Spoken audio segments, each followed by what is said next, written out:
Hello, welcome to this presentation where we're going to introduce achievement goal theory, let you guys know what it is and how it's applied, and we're briefly going to introduce the target structures. The following lecture goes into a lot of depth on the target structures and how they're applied to movement settings.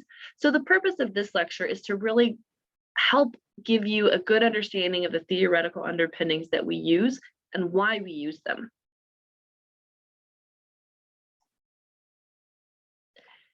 So the big question becomes, what is achievement goal theory? We talk about achievement goal theory a lot. We abbreviate it AGT. Achievement goal theory is an educational theory or a motivational theory that helps to describe why people engage in learning. Why do people engage in different learning tasks? The big underlying tenet of achievement goal theory, and when we are talking about achievement goal theory in movement settings and with young children, is that we believe that young children are innately motivated to learn. Children want to learn, they want to move. There's like this innate, almost intrinsic desire to accomplish these tasks. And the reason becomes why. Why are they driven to move, and what kind of things motivate them to learn and to move? And if we know that children are innately motivated to learn and they're innately motivated to move, how do we capitalize on that? And how do we capitalize on this intrinsic and this innate motivation to help children learn motor skills? When we're talking about achievement goal theory and the reasons children learn, there's kind of two approaches that we see. Children and people of all ages actually really engage in learning with one of two different orientations. So the first one is a performance orientation. A performance-oriented learner will do three different things. They will engage in a task to show ability.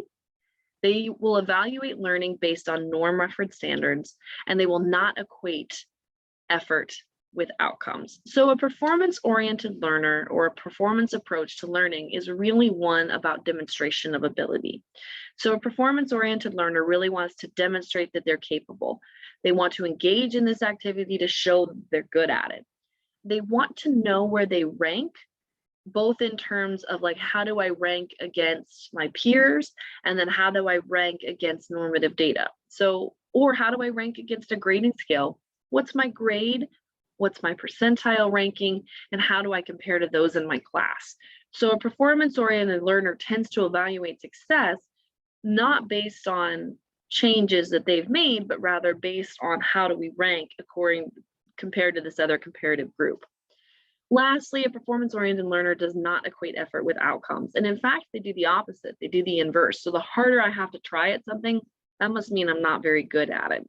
So I want to play soccer and I want to learn to play soccer, but if I have to try really hard and it looks like Kara only has to try a little bit, she must be better than me because she's not trying very much. And so they kind of have this inverse relationship between effort and outcomes. Conversely, we see that some people adopt what's called a mastery orientation to learning. So people who are mastery oriented will kind of do three different things. They will engage in a task to learn the task. They will evaluate learning based on self-reference standards, and they will equate effort with outcomes. So really the act of learning is the act of engagement. So I am learning things when I'm engaging in the practice, and I'm engaging in the practice to learn. I don't really care about how I rank in the class. I care about changes in my own performance, and I care about gains and growth in my own development. And that's how I'm going to evaluate whether I'm getting better or not. Am I better than I was yesterday as compared to today? And then the mastery-oriented learner will equate effort with outcomes. So the harder I try, the more outcomes I should see.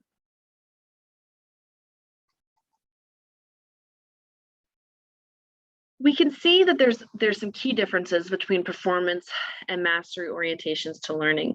There's actually not one that's better than the other. There's not one that's good and one that's bad, but mastery orientation is associated with a lot of positive things, such as resilience in the face of difficulty, as well as transference of tasks and overall learning. Because these learners tend to equate effort and outcomes, we see that they try harder, and that bodes well for future trajectories of learning as well.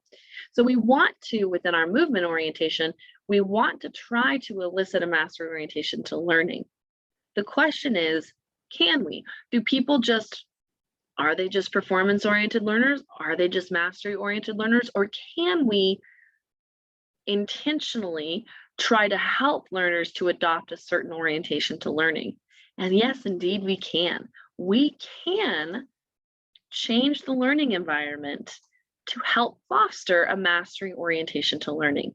So we have to do it strategically, we have to do it intentionally, but we can take a learning environment and apply certain concepts and constructs and factors within that learning environment to help learners elicit a mastery orientation to learning. We call these types of learning environments mastery motivational climates.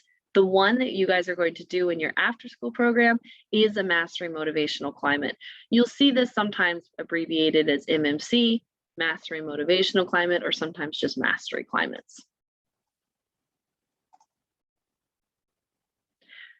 What's particularly cool is we've seen scientists create these mastery motivational climates within movement settings.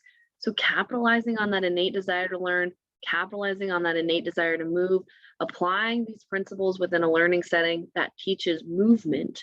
And we see great success when we create mastery motivational climates in movement settings. So we see that children who complete a mastery or a motor skill intervention or program that's grounded in achievement goal theory significantly improve their motor skills after the intervention for typical developing children. We see a positive effect of intervention programs in both locomotor and in object control skills for children who are identified as having motor delay or with or without cognitive or motor disabilities. We also see that mastery motivational climates are an effective teaching method to promote development of locomotor and object control skills in children with and without developmental delays. These programs work. So one of the most well-researched approaches to teaching motor skills are these mastery motivational climates. There's been a lot of work done over the past 20 years applying this theory into movement settings, and we see not only does it elicit immediate gains, but sustained gains in children who participate in these programs. How do we do it? How do we take a learning environment and structure it to try to elicit a mastery orientation to learning? We use what are called the target structures. So researchers have identified 6 things that we can manipulate to make a learning environment a mastery motivational climate. We call these 6 things the target structures. Target has 6 letters. There's one item or one factor for each of the letters in target. The next lesson is totally dedicated to the target structures, what they are, what they stand for, and how they're applied to movement settings. So really in this lecture, I just want to say target structures are a thing. What they are is they are the 6 modifiable factors that have been identified that can be manipulated to create a mastery motivational climate. When you implement CHAMP, so moving forward, we're going to talk a lot about CHAMP. We're going to talk a lot about the target structures. Just keep in mind that these 6 target structures are core. This is how we are applying achievement goal theory within a movement setting. It is really foundational to all that we're going to do. And so you need to make sure you have these 6 structures in every single CHAMP lesson that you implement.